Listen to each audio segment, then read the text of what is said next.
Hello, today we're going to talk about lesson 13, which is called Lexical Cohesion in Discourse.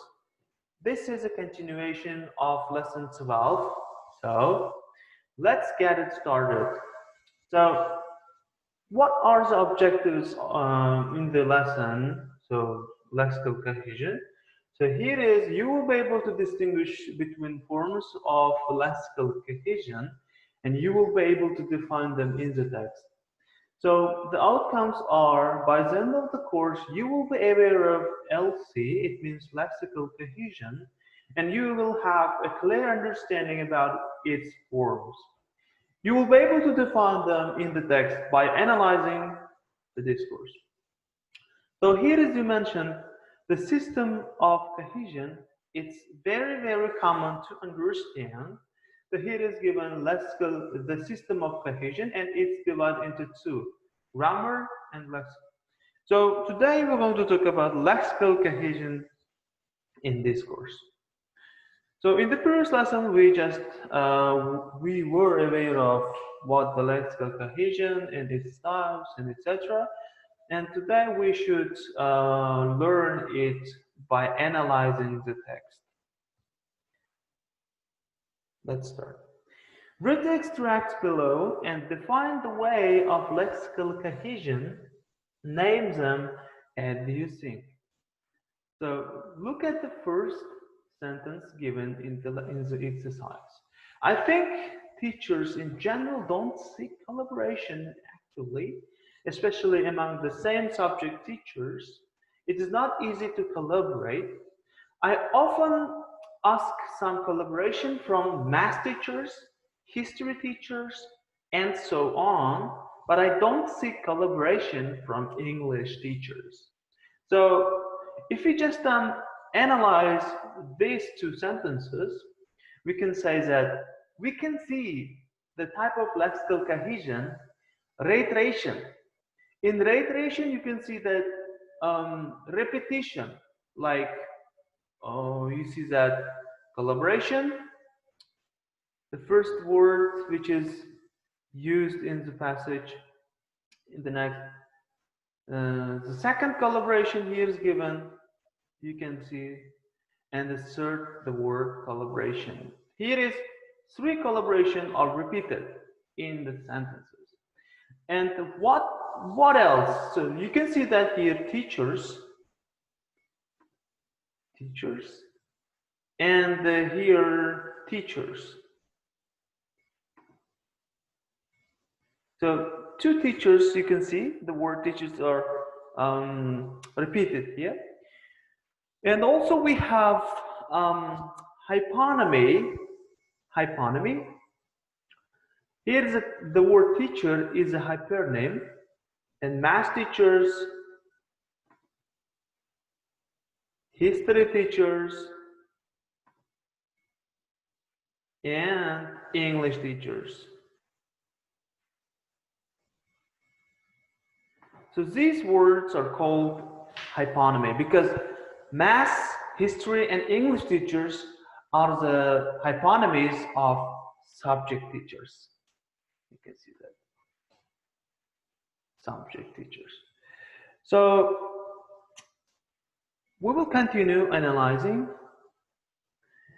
Portfolios help students see their learning and assess their own learning development, but for Korean teachers, it would be a big burden to conduct portfolios under constraints such as large students numbers, jammed learning progress. If students are over 40 in a class, keeping track of every student is impossible. Portfolios in this situation might be superficial, overlooking the meaning of portfolios which focus on a growth in the learning. I really want to adopt portfolios in my future class, but it doesn't seem to be easy to ignore educational circumstances. So what we can see here from lexical cohesion. So please make sure, first of all, you should define the lexical cohesion by analyzing from its division, like reiteration, we can see that.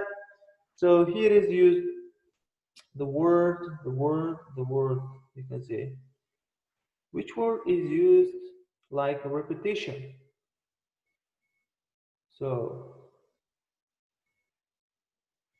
portfolios, constraints, student adjustment, students. Yeah, the word students. The word students repeated twice, more than twice, more than twice. You can see that. Here is students to used.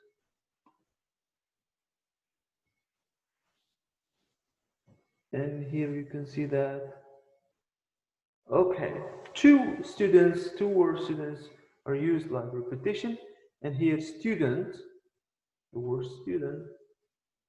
And here is also used student.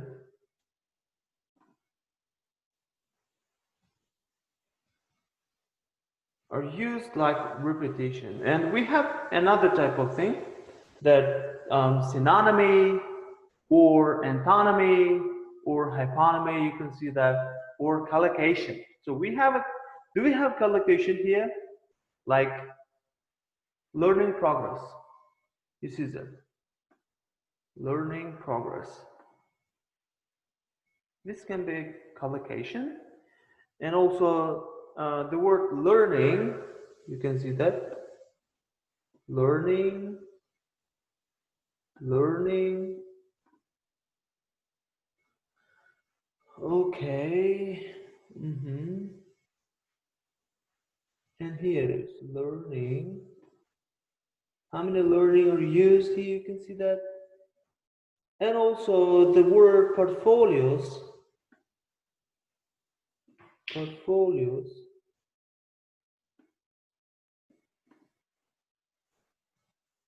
Portfolios. How many times it's repeated? They are repeated. How many times? So many times. Many more times. You can see that.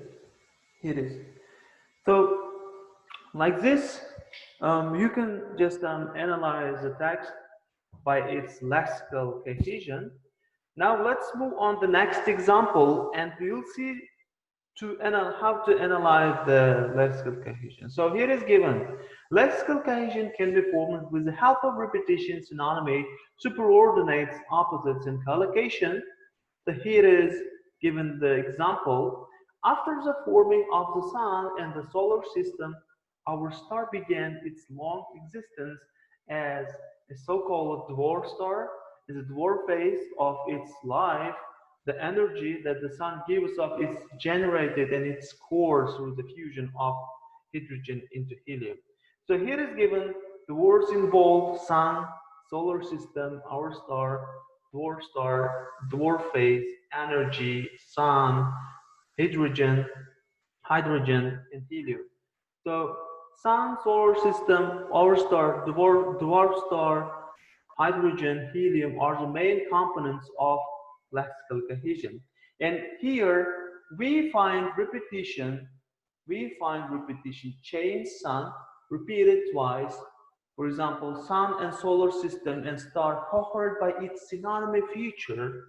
Hydrogen and helium form a superordinate as they both belong to the family of chemical components. And solar system, draft star, draft phase, or our star are the components of LC or collocation.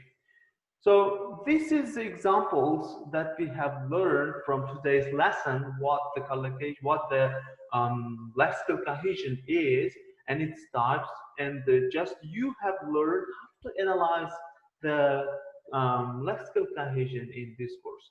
So here is given the questions, and you are going to just answer the questions writing on your notebook, like in the this will be your home task.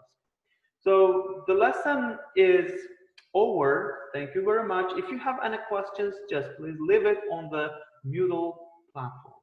Thank you very much. Bye bye.